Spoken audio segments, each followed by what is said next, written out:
Hola, bienvenido a otro video que estoy preparando aquí por una pregunta interesante que nos hicieron esta mañana. Quiero hablar un poquito acerca de la eficiencia de las nutricionales en las plantas y cómo detectarlas. Este es un tema bastante complejo y esto nada más me permite a mí hacer videos de máximo 10 minutos. Así que voy a intentar enchorizar esto de la mejor manera que me sea posible, para hacerlo tan fácil como sea posible para ustedes. El, el, las plantas necesitan algunos nutrientes eh, muy esencialmente, otros en menor cantidad, y esto las hace, se puede decir, predecible en el sentido de que tú sabes cuáles son las necesidades nutricionales de la planta en cuanto a alimentos. Y en base a esto se generó el primer concepto de reactivo limitante. Se aplicó a la biología de las plantas mediante el mismo señor que creó la premisa, que fue Leibig, von Leibig, en Alemania. Él determinó que las plantas necesitaban tres macronutrientes: fósforo, nitrógeno y potasio, y algunos micronutrientes: calcio, morbileno, cobre, entre otros.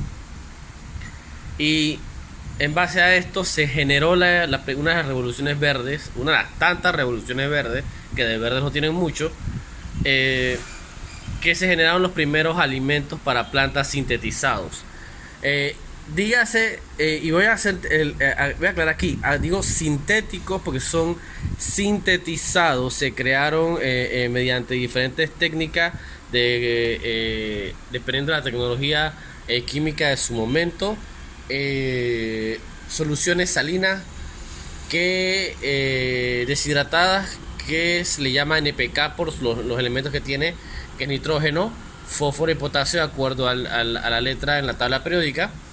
Y tienen diferentes proporciones dependiendo de lo que la planta necesita.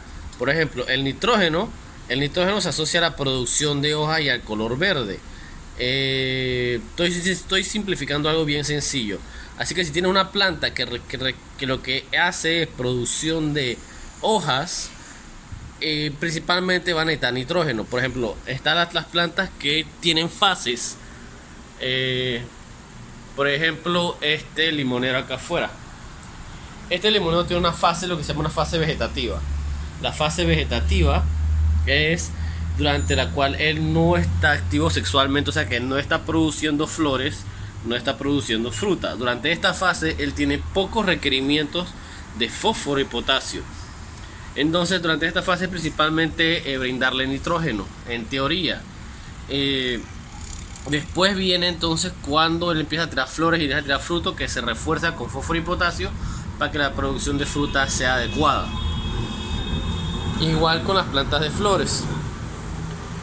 Habiendo dicho esto, tú vas a ver los tres números: 12, 24, 12 o 12, 12, 12, o el número te va a indicar el radio de presencia de cierto elemento en la composición del fertilizante NPK.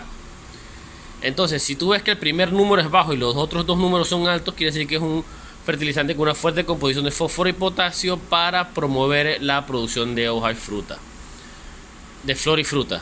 Entonces, aquí donde se pone complicado.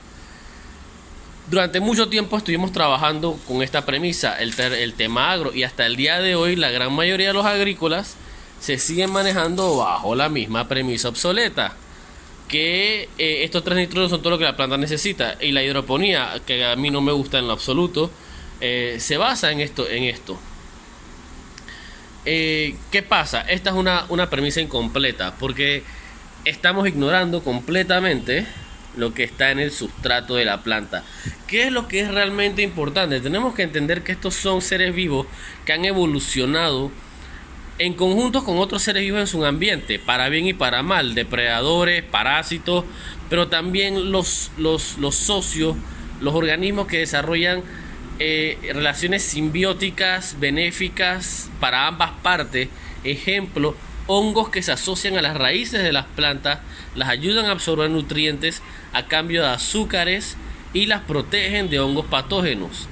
Las micorrizas son el mejor ejemplo de lo que realmente está detrás del gran crecimiento de un bosque. Y al olvidarnos de este concepto, al dejar atrás el tema biológico, al básicamente cometer un error de hubris, y a los que no saben qué es hubris, hubris es cuando uno de los mayores pecados de la mitología romana y griega, que es cuando el humano se cree un dios.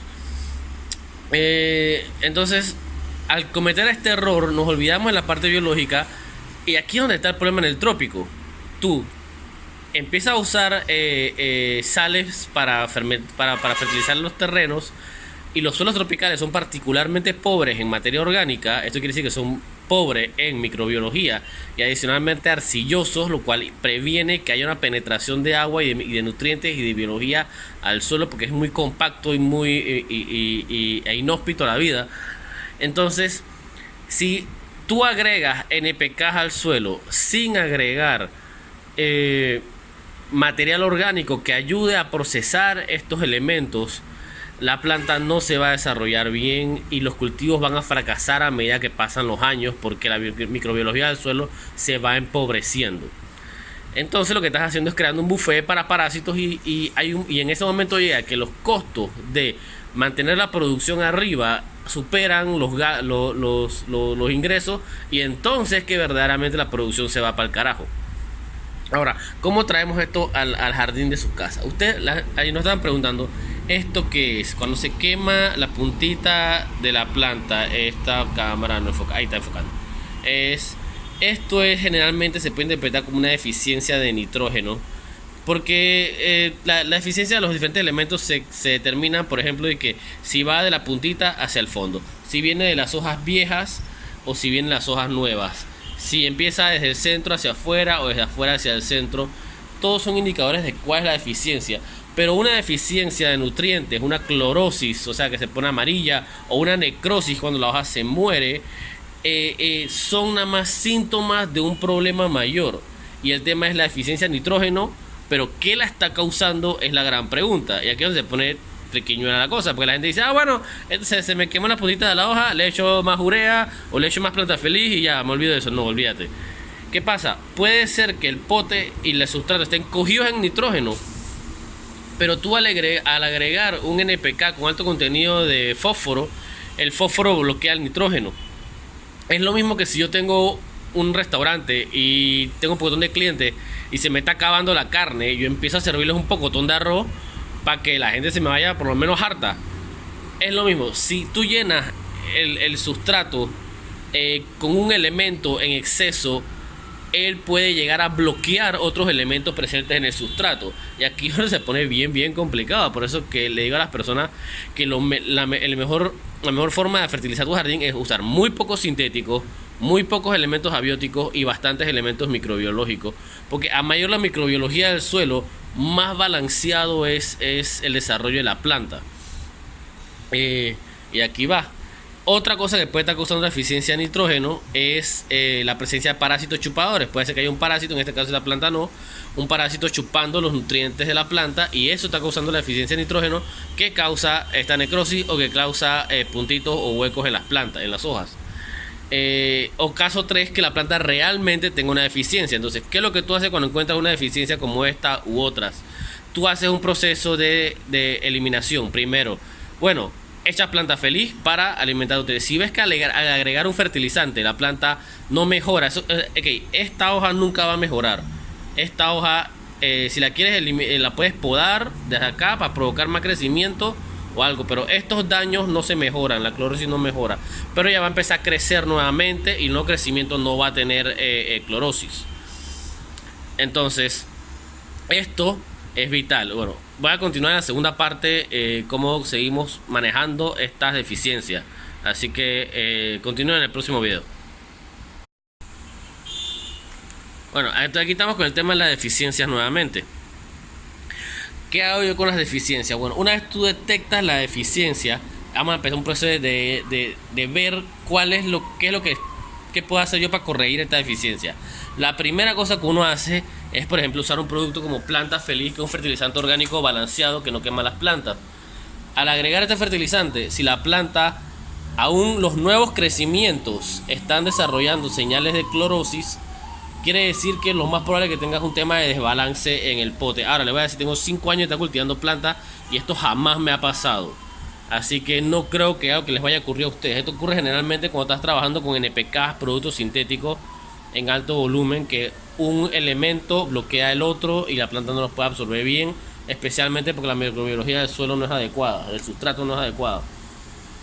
Entonces, opción 1, opción 2, un parásito. Hay que encontrar el parásito y eliminarlo. No hay balas de plata para los parásitos. La gente me llama a mí y me escribe y me dicen: Carlos, dime algo que me solucione el problema de X o Y parásito. Y me temo que esto no existe. No existe solución al tema de los parásitos más que atacarlos desde varias alternativas. Para eso tengo otros videos. Pero básicamente lo que tienes que hacer es mantener la planta saludable con pocos sistemas de estrés para que ella se defienda sola. Otro tema que tú puedes tener un pote lleno de nutrientes, pero la planta no los absorbe, es el sol. Por ejemplo, este es un pote bien pequeño de plástico. Si el sol le pega directamente al pote, calentando el plástico, y este calienta la tierra, la planta va a entrar en lo que se llama shock térmico, estrés térmico, va a entrar en lockdown y no va a absorber ningún nutriente que le entregue. Entonces, es por el gusto. Mucha gente, no, que yo le echo agua a las plantas, si yo tengo calor, yo le echo agua a las plantas porque yo tengo calor. Eso tampoco funciona así. ¿Qué pasa? Si tú le echas agua a las plantas y la planta está en lockdown por estrés térmico, ella no va a absorber el agua. Ahí está, ya de cabeza no lo va a absorber. 2, el agua al caer en el pote puede ser que lo refresque, pero no demasiado. Y adicional va a empezar a salirse por el fondo del pote. Cuando el agua empieza a salir a través del proceso de lixiviación, va a sacarle nutrientes al pote, o sea, empobreciendo el sustrato donde está la planta. A mayor la irrigación en un pote, a más agua tú le echas a un pote, más tú empobreces el sustrato. Y eso en Panamá, que es tropical y caliente, me resulta increíblemente difícil convencer a las personas que dejen de actuar de esta manera que es tan intuitiva. Uno por intuición, uno dice: si tengo calor me echo agua. O sea que mis plantas, si tienen calor, les echo agua. Bueno, que las plantas no funcionan igual que las personas. Igual que si estás triste, comes chocolate, eso te pone feliz. Si eres un perro, comes chocolate, te muere. Tenemos que dejar de proyectarnos a nosotros como humanos hacia los organismos que comparten nuestros hogares o son parte de nuestra dieta. Entonces ya tenemos 3 puntos aquí: exceso de un elemento sobre otro, calor y parásitos. Y entonces viene el tema de la microbiología. Oye, Carlos, ¿qué pasa si tengo una baja microbiología? ¿Cómo yo sé si tengo una baja microbiología en mi sustrato? Bueno, no lo sabes, al menos que hagas exámenes carísimos para hacer una caracterización biológica de los diferentes elementos en el pote donde estás.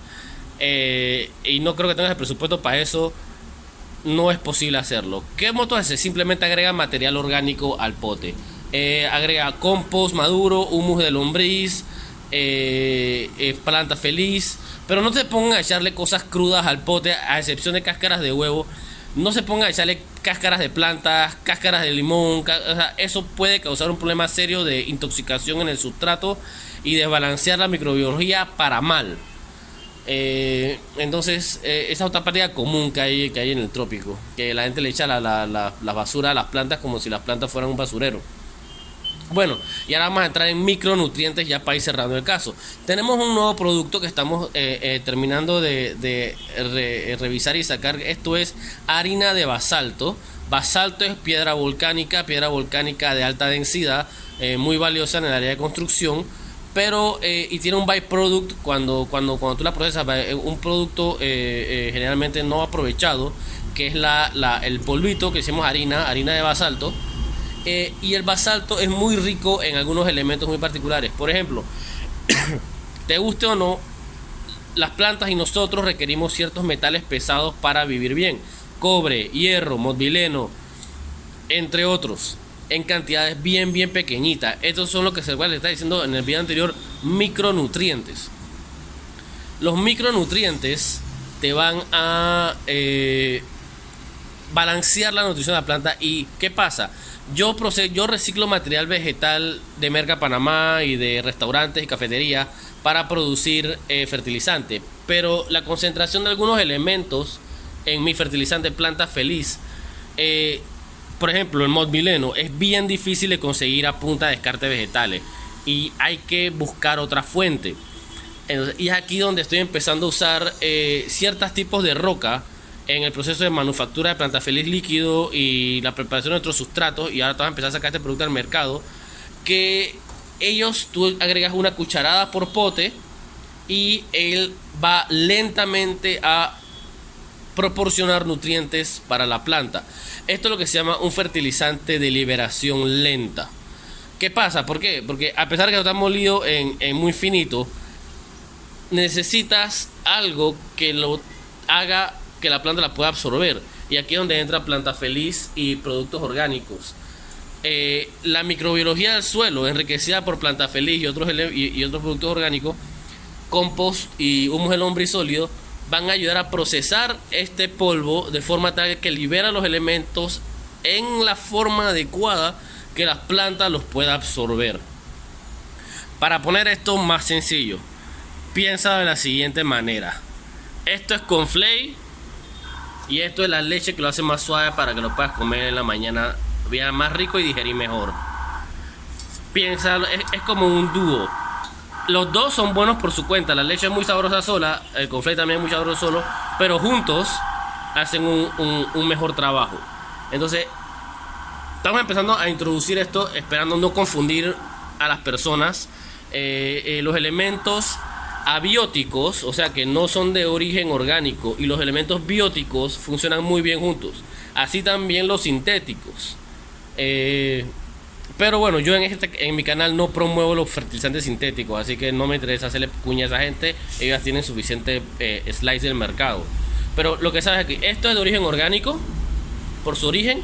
Esto es de origen abiótico. A significa no, biótico es vida. O sea, esto no tenía vida antes de ser lo que es. Esto tuvo vida en un momento X o Y. Y con eso termino este tempestuoso tema de lo que es la nutrición vegetal. Espero que les sea de ayuda en sus trabajos, en sus jardines, y cualquier cosa estoy a la orden. Vamos por ahí.